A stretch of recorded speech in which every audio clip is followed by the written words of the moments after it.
धीरज sir, sorry आपको इंतजार कराया आज, लेकिन मुझे एक बात बताइए, अगर वैक्सीन ही नहीं हो पाएगा तो हम लॉन्ग टर्म में कोरोना से कैसे लड़ेंगे sir? What is the plan? कैसे होगा ये सब? आपको क्या भविष्य दिख रहा है भारत का? आप इस वक्त यूएस से मेरे साथ बैठे हुए हैं, वहां पर आपने देखा है कि कितना एग्रेसिव है वैक्सीनेशन को लेकर। अब मुझे बताइए आप क्या देख रहे हैं?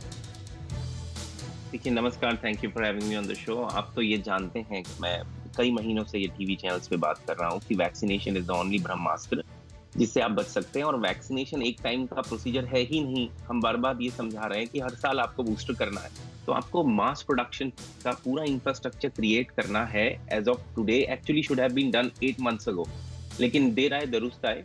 एज ऑफ नाउ आपको जान के खुशी होगी कि यूएस गवर्नमेंट भी आईपी राइट्स के वेवर के लिए पुश कर रही है फाइजर और BNTX के लिए, जो कि 12 to 15 months के लिए भी अप्रूव्ड है यहाँ पर।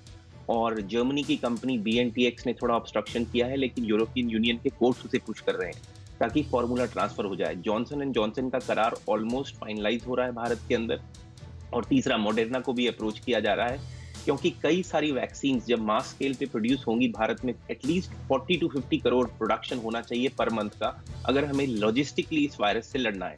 As of today it is 7, तो हमें एटलीस्ट अपनी वैक्सीन प्रोडक्शन को भी 7 से 8 गुना बढ़ाना है एट अ वॉर स्केल। उसके लिए भारत के अंदर अभी सिर्फ 2 ही कंपनीज ऑथराइज्ड हैं। ये बात बिल्कुल ठीक है कि क्वालिटी का चेक होना जरूरी है ताकि इंटरनेशनल कंपनीज अपने ब्रांड्स को दे सकें with full trust, so that उनके ब्रांड के ऊपर कोई संकट ना आए, क्वालिटी कंट्रोल हो। लेकिन भारत दुनिया की फार्मेसी हब है, मैं इस पे बहुत पहले से आवाज उठाता आ रहा हूँ कि हमें अपनी कंपनीज का एक तरीके से ऑडिट करना चाहिए और देखना चाहिए कौन सी क्वालिटी कंट्रोल करके बना सकती हैं, क्योंकि भारत की 1-2 नहीं कई कंपनीज वैक्सीन इंटरनेशनल मार्केट में एक्सपोर्ट करती हैं। सर मुझे एक बात बताइए धीरज जी, ये तो मुझे पता है, मैं आपसे ही जानना चाहता हूं कि अगर हम वैक्सीन नहीं कर पाए अपने युवाओं का, सीनियर सिटीजन का तो फिर भी चल रहा है, और अगले 2 महीने में हालात मुझे होते हुए दिखाई नहीं दे रहे, तो क्या भविष्य है? होगा क्या फिर आगे? देखिए, मैं सॉल्यूशन की तरफ जा रहा था, लेकिन आपका कंसर्न बिल्कुल ठीक है, क्योंकि कंसर्न्स तो मैं पिछले 1 साल से उठा रहा हूं। अगर हमने अपनी आबादी को 70% आबादी को वैक्सीनेट नहीं किया इस वायरस के खिलाफ, तो वो 70% आबादी को अटैक करेगा, अपने थ्रू गुजारेगा। और उस 70% आबादी के अगर आप नंबर्स को कैलकुलेट करेंगे और 1% से 1.5% मोर्टेलिटी जो भारत में दिख रही है, आप इमेजिन करिए वो कितने बड़े नंबर हो सकते हैं। एक 139 करोड़ का देश जिसके अंदर 70% आप समझ लीजिए, कुछ नहीं तो 80 करोड़ का 1% भी अगर आप लगा लेंगे तो 8 लाख मृत्यु, 8 से भी ज्यादा 15 लाख मृत्यु। और एज ऑफ नाउ जो डाटा भारत से आ रहा है, जो आप पहले क्वेश्चन उठा रहे थे, मैं इस पे बहुत पहले से बोल रहा हूँ, हमारे जो टेस्टिंग थी वो बहुत लो थी। जो आपको ये डिप अभी सेकंड वेव इन दिख रहा है, ये रियल प्लेटूइंग नहीं है, मैं बार बार बता रहा हूँ। जैसे ही आपके टेस्टिंग बढ़ेंगे, ये नंबर्स एक्सपोनेंशियली ऊपर भागेंगे। तो अभी भी हम स्टॉर्म के अंदर हैं, हम बाहर नहीं निकले हैं सेकंड वेव से, सारे एनालिस्ट यही बात कर रहे हैं। लेकिन सॉल्यूशन इसका यही है कि हमें अपनी कंट्री के अंदर वैक्सीन प्रोडक्शन एटलीस्ट 5 फोल्ड्स बढ़ानी है। एडमिनिस्ट्रेशन वैक्सीन का बहुत इफेक्टिव होना चाहिए, कहीं पे वो वेट ना हो, उसमें सप्लाई चेन डिस्ट्रप्शन ना हो, और घर घर जाके वैक्सीन करिए, माइक्रो सेंटर्स में वैक्सीन करिए।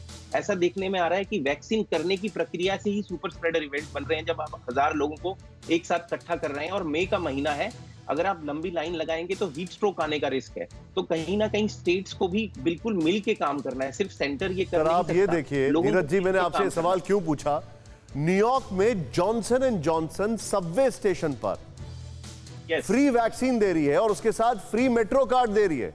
आप वहां पे सबवे का इंतजार कर रहे हैं, single dose Johnson and Johnson की वैक्सीन ट्रायल स्टेजेस में मिल रही है, और यहां पर लोग बेचारे रजिस्टर करा के जा रहे हैं और वहां पर बोलते हैं वैक्सीन खत्म। मतलब ये ऐसा हो गया है कि किसी हलवाई की दुकान पर आप जा रहे हैं और बोल रहा नहीं भैया खाना खत्म हो गया। ये क्या क्या प्लानिंग है?